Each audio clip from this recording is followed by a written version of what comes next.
Welcome to the Fear Theory Podcast, brought to you by EFB Advocacy. I'm joined by my two colleagues, John Easton. Hello. And Adam Belmar. Good day to ye. And for those who don't know, EFB means Easton Fury Belmar. Excellent for business. We are really glad you're here with us today. We will be joined later on in the show by a special guest. We're going to make you watch this whole broadcast, though, to find out who that special guest is. But let me tell you, really special. Worth waiting for. I'm really excited about it. It's going to be huge. The drama builds. So let's get to the theories. Theory 1, tragedy in Florida. We are all fathers here at EFB, and I think we all, feel very deeply in our soul how this terrible gun tragedy at a high school. They say that 17 children got killed, and their teachers, and it's really a sad, sad day for America. I think the most shocking thing about this is how little shock there is in the system, and that's my theory, that somehow we've got to figure out a way to deal with this kind of gun violence. And, I was watching President Trump yesterday. We had just talked about how President Trump needed to go on and talk about this, John Easton. I think the president hit his marks that he needed to hit, although I do think that he needs to go down to Florida. What are your thoughts about how the president did and about this terrible gun tragedy? Well, you're right. You said it, John. This is about as bad as it gets in terms of an American tragedy. And I think I was hoping that President Trump would really do a lot of what he did, and that was reflect America's just sickness, for this. And I don't think his strength is not America's consoler in chief. That's just not really what he does well. I think he did a little better job of it. I think he has a lot of room to grow there. But I think that he kept it simple, and he sent a good message when America needed that message. Adam, you having worked in a White House, set up many of these types of briefings or speeches by the president. What did you think of how he looked at the camera and where he did this speech? You thought it was appropriate? Well, yeah, and this was by far the most stressful element of my time serving President George W. Bush. I was the production chief at the White House, and whether it was speeches or interviews or times of crisis where the president would address the nation, considering where you do it, how you do it, and how you communicate with folks is absolutely critical. And I want to say that they did this yesterday in the diplomatic reception room at the White House. This is a common play for the president. It's a relatively small room. It's got a mantle that is similar to other locations in the White House. He had teleprompters left and right and center. They had a very limited number of journalists and a limited number of cameras. There was really no audience at all outside of the technical folks who were there and some staff. But the president, I think, did a great job, John, of really looking to the camera, which he does not often do, and speaking directly to the American people. And while we can and will talk about the politics, if consoler-in-chief isn't his best attribute, he certainly went a long way towards helping people feel what he actually believes yesterday, and I admire him for that. So, John Easton, people are very frustrated by the fact that this happens over and over again. There was a Washington Post story that said this was the 18th time. That turned out not to be true. It hasn't been 18 times, and they misquote. But the fact is it has happened often. There have been a lot of mass shootings. I remember when, after Columbine, I was working for the Speaker of the House, and we reacted by working with Henry Hyde to try to get gun control legislation passed, and it was killed by a combination of Democrats and by Tom DeLay. The gun lobby is pretty strong, but it's not just about the gun lobby. It's about people feeling not safe and they don't want their guns taken away from them.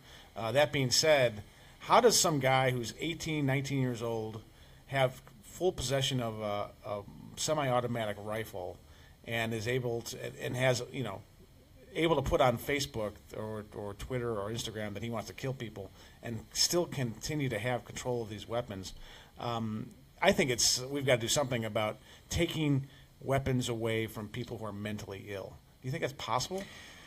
I do, and that's where I think that the president hit the mark yesterday. Sure, the media is excoriating him for not talking about guns enough in his speech. But what he did mention is mental health in his speech. And I know it was at a 50,000-foot level, but let's just take a look at how far we have to go with mental health records getting into the right place. And for us, it's the FBI's NCIS, which is National Criminal Incident Background Check System. That is, I think, one of our first lines of defense. But it relies on the states. It relies on states giving mental health data, putting it into that system. People might complain, well, that's going to jeopardize health records. Actually, it doesn't. It gives a name, a birth date, very basic information, but they know that in a background check that person's going to show up as not being able to buy a gun. Just take a look in 2007, Virginia Tech. The student there killed 32 people at Virginia Tech.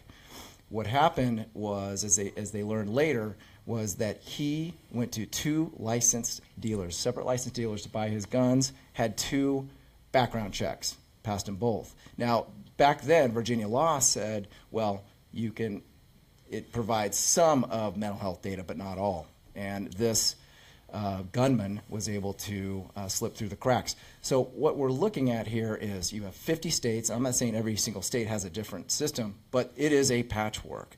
So for instance, if somebody has a mental health incident and that is reported either by a mental health board or by law enforcement or whatever the authority is, some states say that requires an immediate reference to the NCIS, the background check system. That the Can I interrupt? Yeah. I think it's the NCIC. NCIC? Yeah. Okay.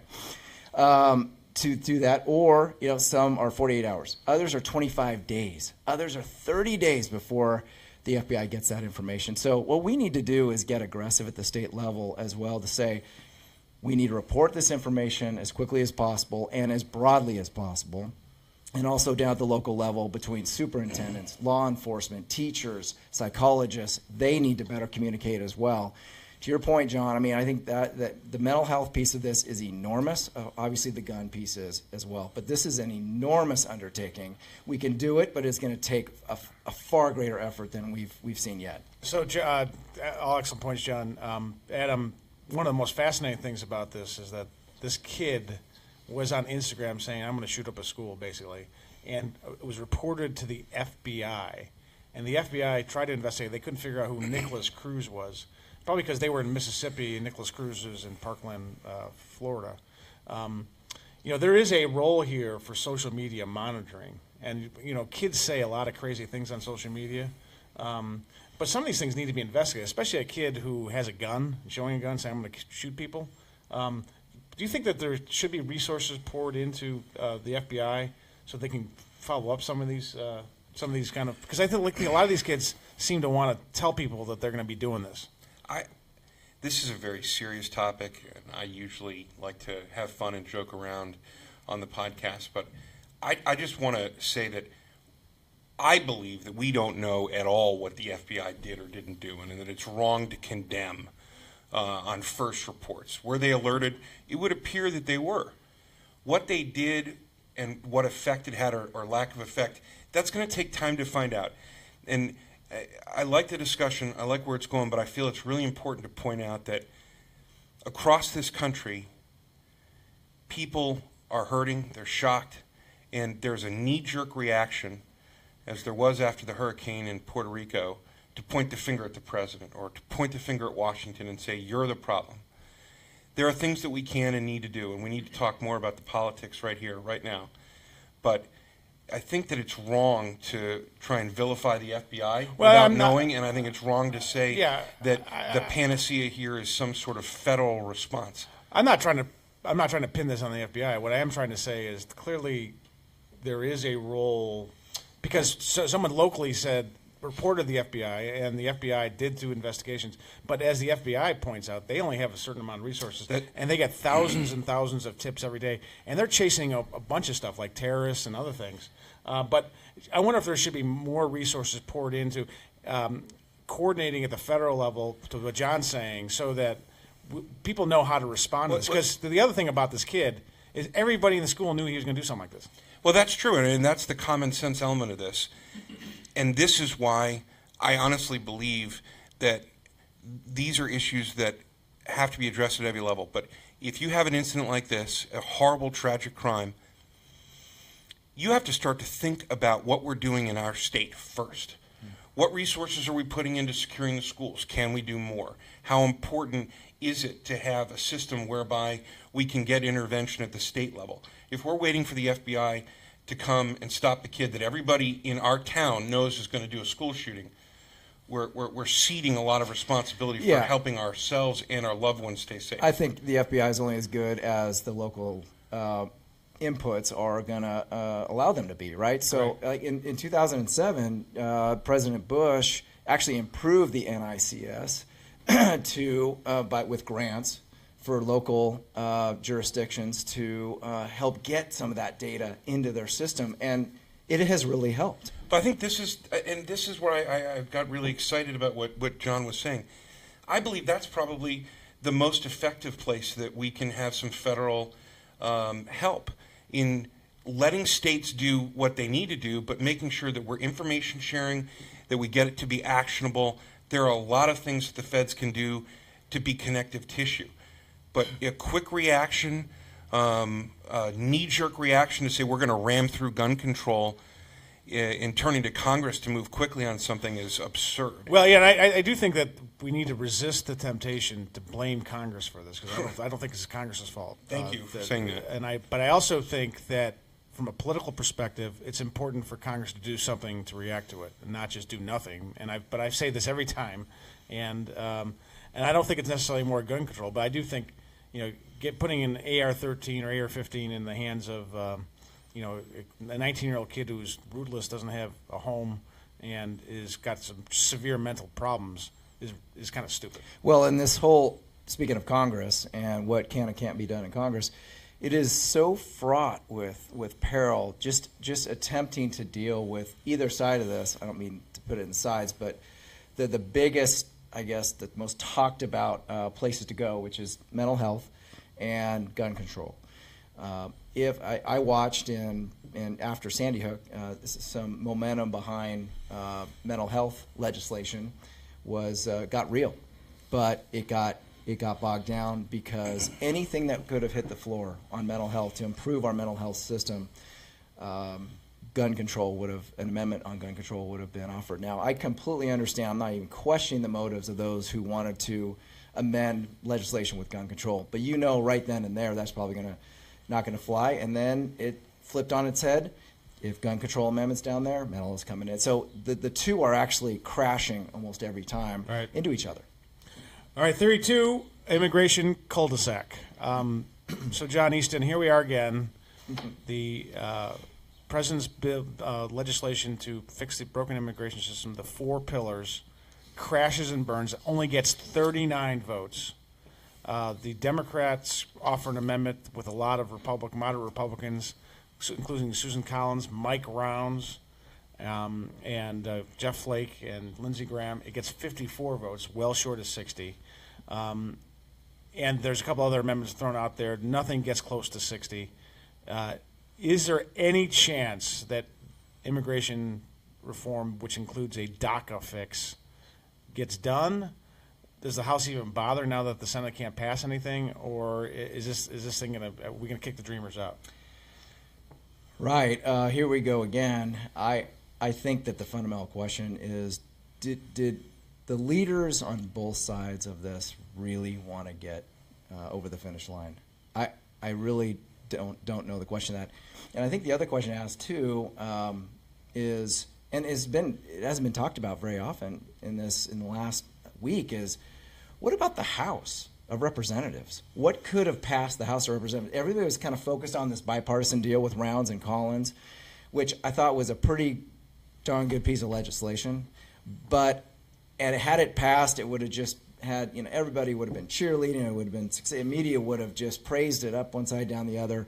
And then you have the House of Representatives. Remember, in 2006 and 2013, you had comprehensive bipartisan immigration reform pass the Senate, and it didn't even get considered in the House of Representatives. So let's say you are, a senator from a competitive state politically, and you're looking at this bill, and you said, I'm going to lay down my marker on immigration. I'm going to lay down my position, and full well knowing that the president's not behind this, and it's probably not even going to get taken up in the House. If it does, it's going to be completely different.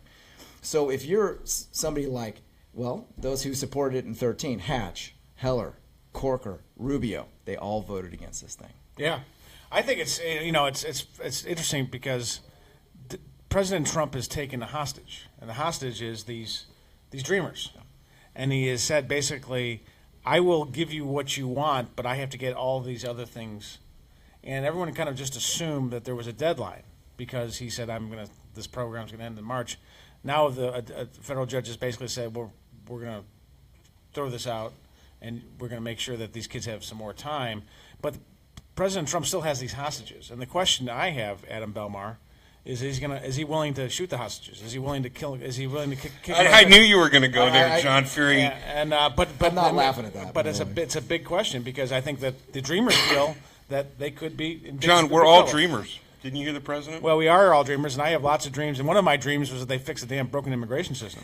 Well, you say to me often, and you've said it on your column, you've said it on this podcast, politics is a business, and you got to give the people what they want. And you've got to be responsive to what's blowing, right? And I think this is a very volatile issue, and the confluence of other things along with this mean that the president's got, metaphorically speaking, his hostages. He wants, clearly, his wall. And I think that the president is... He wants more than a wall, though. Well, he does. He wants comprehensive comprehensive immigration reform, the 4 pillars. But in the end, John, he wants the wall and he wants Mexico to pay for it. And I think that he wants everyone to believe he's willing to kill the hostages, and he will maintain that right up until the time that he gets his wall. But, the 2 other pillars are...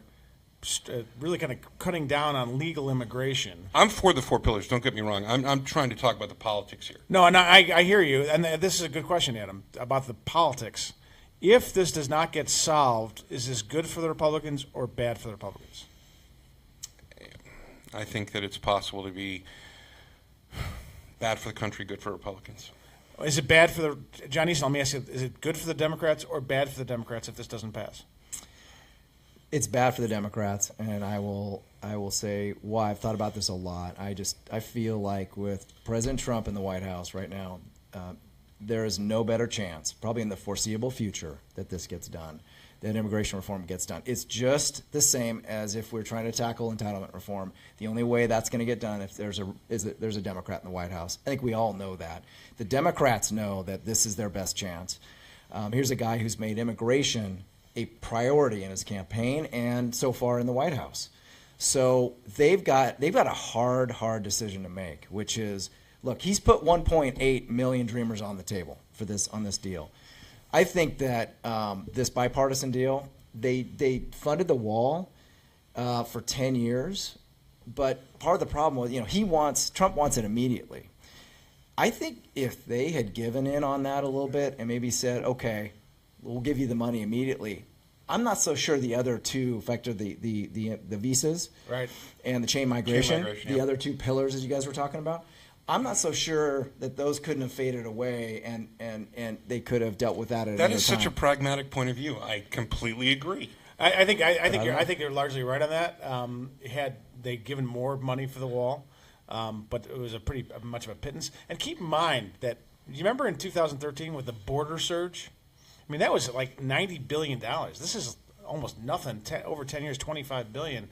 So I think they could have made a lot more progress. The question I have, is there the political will within the Senate to get to an agreement, or do they both sides think they're very comfortable with their hands and they're gonna go all in the election on not doing anything?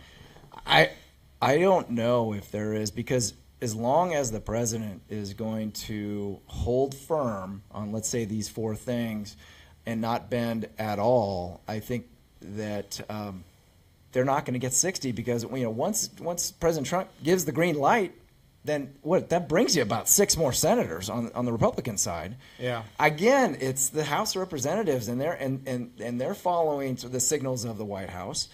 And on this particular Senate debate, it was very clear that he wanted to tank probably the legislation with the best chance of passage. Yeah, I think that's right, and I think you're right on the House passage.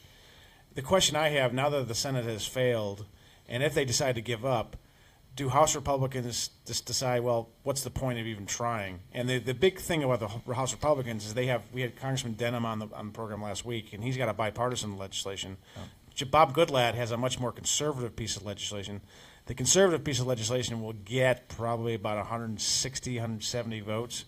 I think the Denham legislation will probably get 230, 240 votes, but it won't necessarily get the majority of the majority. So I think Paul Ryan's kind of like, well, we got to figure out a way to get this thing worked out. But the number one thing that didn't happen, Adam, under George W. Bush or under Barack Obama was House passage of an immigration bill that had any chance of passing in the Senate. So one last time, do you think that the congressional leaders give up on this, or do you think they keep plowing ahead? I think they're probably going to give up on it in the short term, and that they're going to come back to it. So I'm going to lean with the practical. It's dead for now, but it'll be back later. What do you think? Yeah, I think it's dead for now, and because I just don't know if the House truly has the will to pick this up. All right, Theory 3, we're going to talk about the governing party. The Republicans passed, along with Chuck Schumer, a very large spending bill which increased the defense cap. So it wasn't actually the spending bill, it was the budget, but basically allowed for the debt ceiling to be extended up until 2019 or 2018, 2019, well past the election. It increased spending by about $300 billion over 2 years, which is a pretty big explosion of spending. Yeah. The conservative base hates this spending legislation, but who loves it are the American people, because the polls for the Republicans have gone up. My theory on this is if the Republicans prove they can govern, their generics go up and they have a better chance of winning, even if the right wing doesn't like it very much. And I'm going to turn to you. What are the optics of this spending package? It seemed to kind of fade away pretty quickly because of all the other things going on. Do you think the American people care about governing, or do they care about all the nonsense that CNN covers?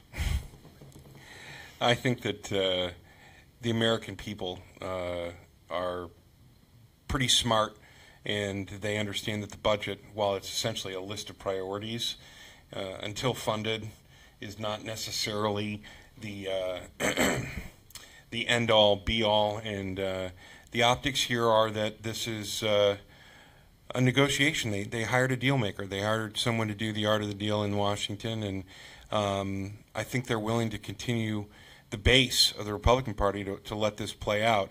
There are priorities that are now coming to the fore where public opinion is going to force, for optics' sake alone, movement. My father was telling me that he was remembering the optics around the assassination of Martin Luther King in 1968.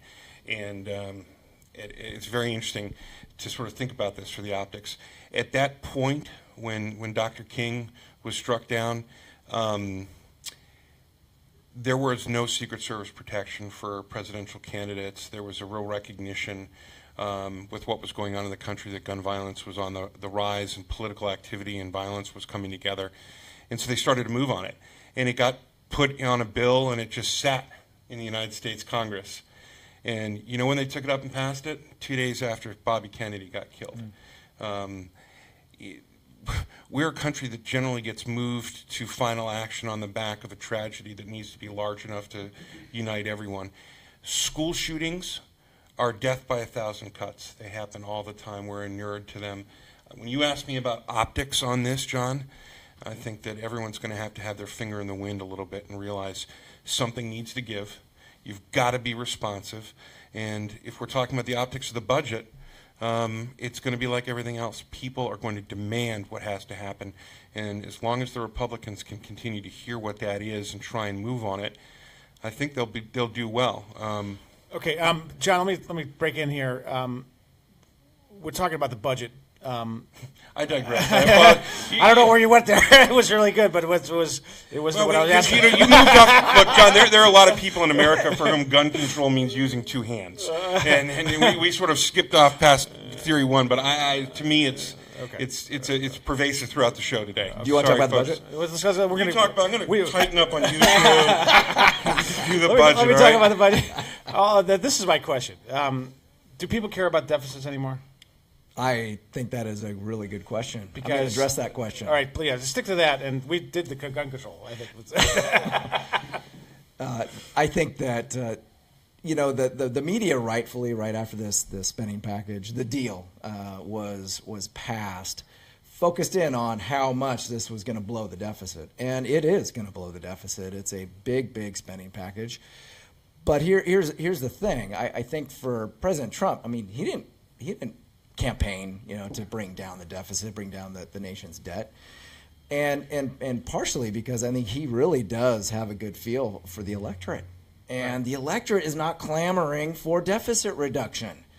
And until they are, the faction of deficit hawks is going to remain fairly small. Right. And not as influential as they might otherwise be if there was that clamoring for deficit reduction.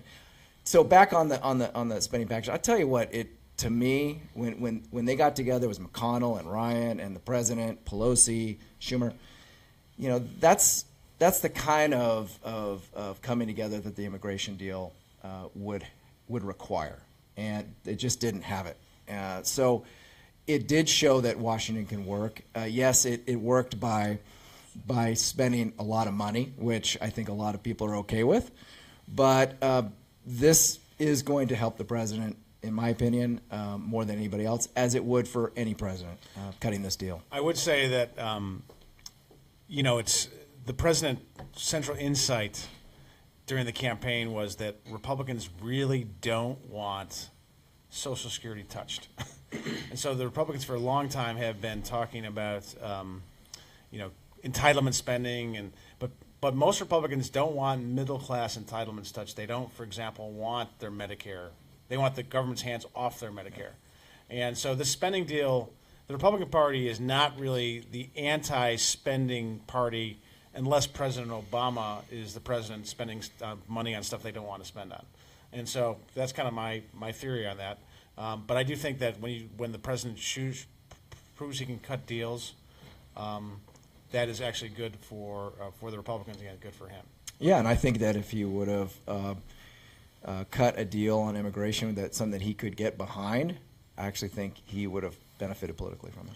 All right, so Adam doesn't want to talk about the budget because I was in the penalty box. I'm out now. It's good to have you back. We told you at the beginning of this broadcast that we had a special guest, and we've brought our special guest in. We're dubbing this the Cushman Corner. Cushman's Corner. We don't have a soundtrack. We will have a soundtrack someday. Will we? Let's hope so. We will. Bet we will. We should. And I want to say about Cushman's Corner and Topher Cushman, we would not be in our location right today if it weren't for Topher Cushman, our real estate broker extraordinaire, St. Peter's father, head of the Concerned Fathers of St. Peter's, and all around great guy, married to Debbie Cushman, who does all the books for EFB. We'd love to have Debbie on the broadcast, by the way. Topher, welcome to the Fury Theory podcast. Well, thank you very much. It's great to be here in beautiful EFB headquarters for the Fury Theory podcast. Right, and this is the wall. We negotiated to keep this wall. That's right. Speaking of walls, Do you think that Donald Trump could have Before this? the wall, there was this wall, and we weren't even sure we could find the money to pay for it. But Cushman, in his wisdom, he negotiated it for us. So, Topher, you're a real estate maven. Tell us how is real estate doing here in Capitol Hill? Are we in an upsell? Are we low? Is it possible to buy stuff on Capitol Hill anymore? If there is something to buy, you can buy it, but it's very tight. Inventory is tight.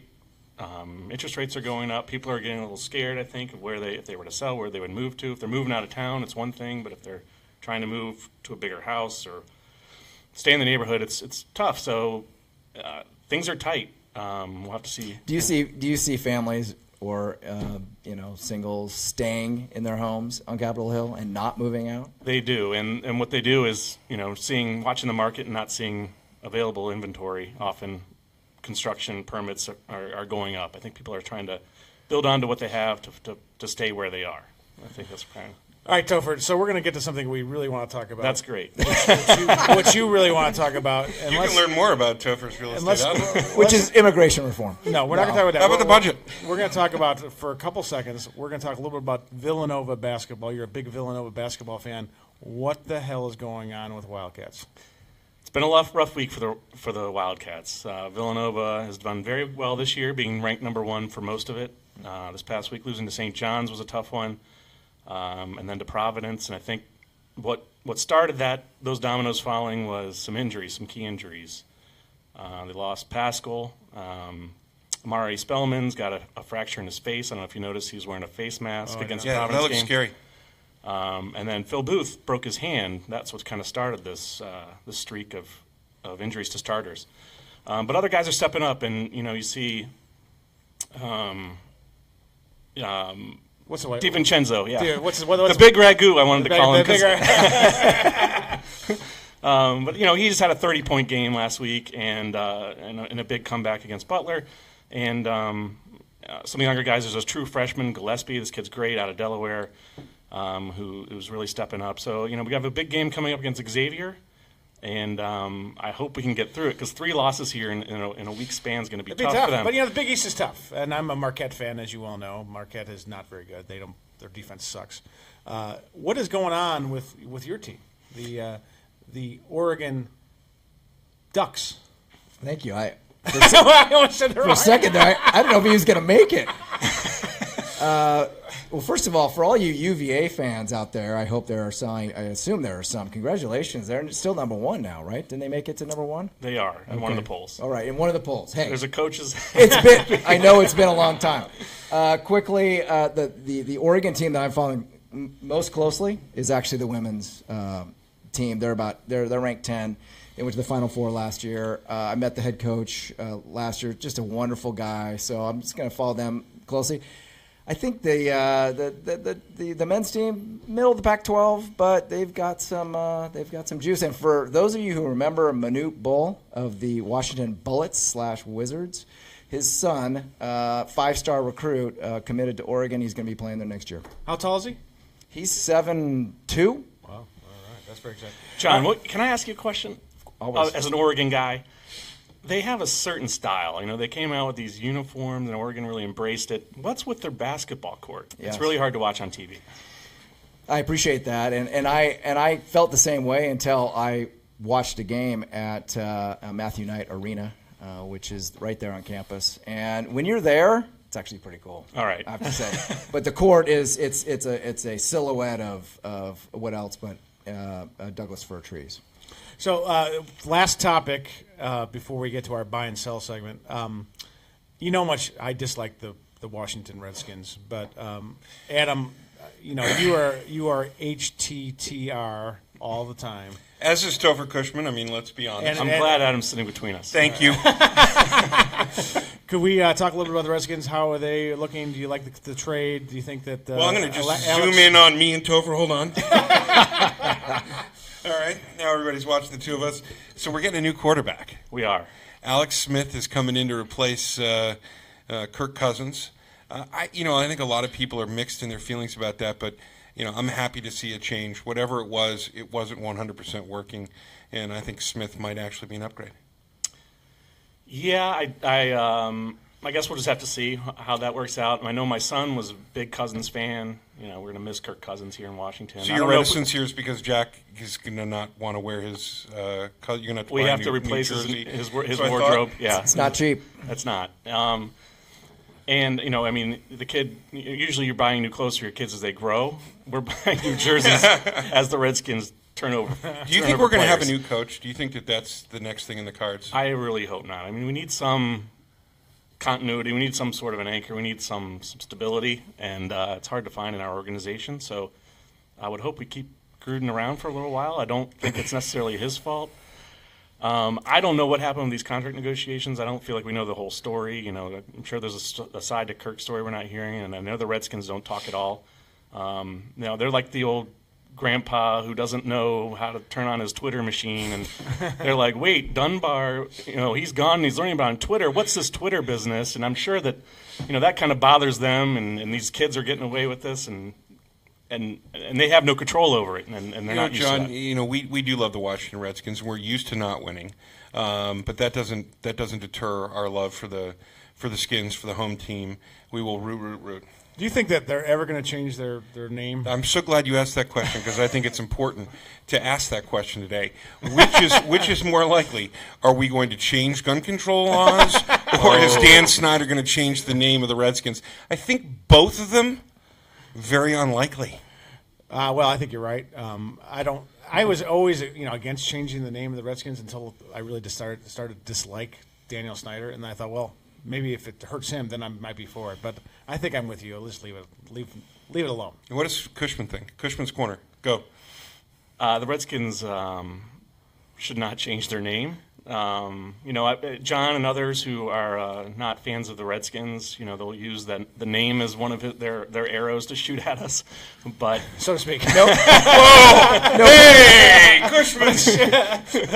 All right. Well, that was good. So let's go to our buy sell. John Easton, what are you buying or selling today? Quickly, I'm gonna buy. I rarely sell. I realize that, but I'm gonna buy Mardi Gras. Ooh. Do you want to tell us why? Yes, I was down there. And I was my full disclosure, my wife's family is from South Louisiana, and the reason why I'm buying Mardi Gras isn't because of, and everybody's heard of Mardi Gras, and everybody realizes it's a giant party down in South Louisiana. But I would say this, that there in this age of toxic politics, of overreaction to everything, you get down there and there is a vibe, there is a spirit where everybody's just hanging out together. Doesn't matter where you come from, doesn't matter what you believe. You're there to be with each other and have fun. Kind of like the aloha spirit in Hawaii that is always overriding everything. And it was just a really, really nice break from all of this tension-filled politics. Topher Cushman, Cushman's Corner, what are you buying or selling today? Really putting me on the spot here. It's not like you buy and sell things for people for a living. So we were not necessarily going to have this segment, and then Topher asked us to have the segment, so we asked the segment. Well, I just wanted to know if we were having it, so I could. So have you an knew, idea. and now you're prepared. What are you buying or selling? Well, yes. All right. Well, in similar fashion as Mardi Gras, it is the beginning of Lent this week. And I'm a big fan of the Fury Theory podcast. I'm not necessarily someone who listens to many other podcasts. In fact, I think this was the only one up until a couple weeks ago. Well, you're featured every week. Young man. But I recently discovered a new podcast that I'm buying, and that's as a man, as a concerned father, and as a Catholic. I'm buying the Catholic Man Show, and if you haven't listened to this, you have to. If you're Catholic and a man, and Adam, you may as well want to pick this up. Jews also welcome. These guys are very entertaining. Each of their shows is a segment on a manly beverage. So they open up a whiskey normally, or a beer, or sometimes a coffee, but always in temperance. And then they review some sort of gear. Their last podcast was about fireplace sets, and that's very manly. Very manly. And then they have a manly discussion that's based in faith, and it's great. I mean, I've gone back and listened to all their shows because it's really. Where do they broadcast from? They're out of Oklahoma. Broken Arrow, I think, is where it is. Topher, I believe I have listened to this podcast once or twice on one of my runs, and I will second that. So buy that, please. I'll buy that. I like that. I'm going to put that on my podcast list. That starts with the Fury Theory, now goes with the Catholic. That's my only two. I have two buttons on my podcast. Are you not familiar with the Amazing Things podcast presented by United for Medical Research? We'll talk a little bit off the air about that one. Adam Belmar, what are you buying or selling today? Well, before I tell you my buy or sell, I want to say happy Lunar New Year to the Chinese and to all of our friends of EFB who are hail from China. And it's the year of the dog, and so God bless and a happy New Year to you. I'm buying hugs. And I'm serious about this. I'm going to, think long and hard about how grateful I am to have family that I love and that I care for, and I put my arms around my kids this weekend. And thinking about all that went on this week, I think everybody ought to be buying some hugs and handing them out this weekend. Very nicely done. I am buying baseball, pitchers and catchers report.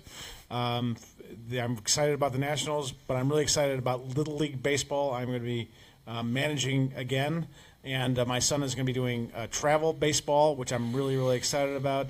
I've been very much excited about basketball, and our St. Peter's basketball team is undefeated, which I'm very excited about.